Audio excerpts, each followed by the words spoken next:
This is Henares making your day with part 62 of a book we wrote on Philippine history. Chapter, Americans never win elections, they win the winners. My friends, in this benighted land, Americans never win elections, they just win the winners.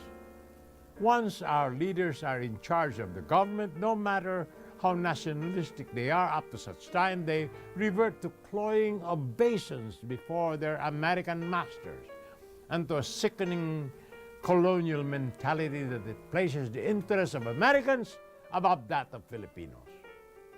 It was true of Manuel Rojas.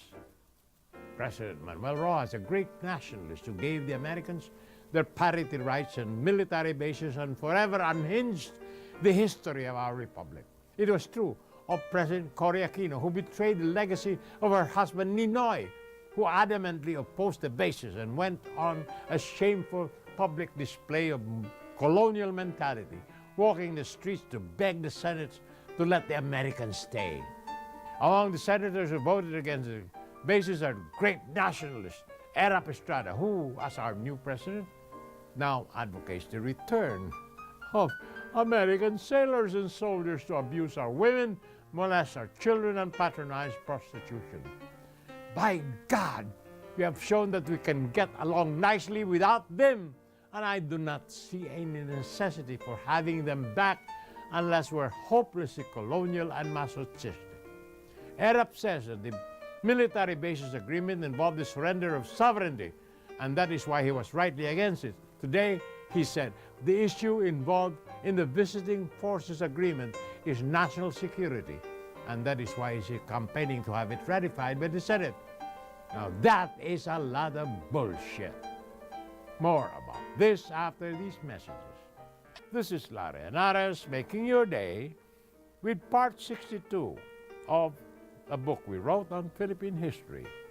Subject, Americans never win elections, they just win the winners. We have a lot to fear from the American military and spy agencies and our own armed forces than from any other external threat. Remember how those sons of bitches used to brand our nationalists as communists and communist dupes, spy on them and assassinate them. Lando Olalia, Lian Alejandro, the two failed attempts on the life of Monsieur Prudente. The CIA even tried to have Claro Emmerich to poison. My God! Remember when the Australians and the British mobilized for preemptive strike against the Philippines on the issue of Sabah? And the Americans told us in no uncertain terms that they will not honor our mutual defense treaty if it meant fighting their white cousins or the Anglo-Saxon race, the English. When we learned that under the terms of our treaty, we are to fight America's enemies, not vice versa. Remember the American low-intensity conflict doctrine that dictates that client states like ours must fight and die against America's enemies to save precious American lives? When they're back here, Americans were corrupt, as they have always done. Our police agencies, the PNP, the NBI, and especially the armed forces, and inveigled them to uphold their imperial interests above our very own, to jail, torture, and murder the best of our students, professors, intellectuals, priests, and nationalists, on the grounds that any resistance to American dictates is giving aid and comfort to communists. It is as if the Cold War has never ceased. Frankly, I doubt that the Senate will ever ratify the Visiting Forces Agreement. I do not believe Erap has the moral authority to impose his will on the senators, who are by large intelligent, independent, and nationalistic.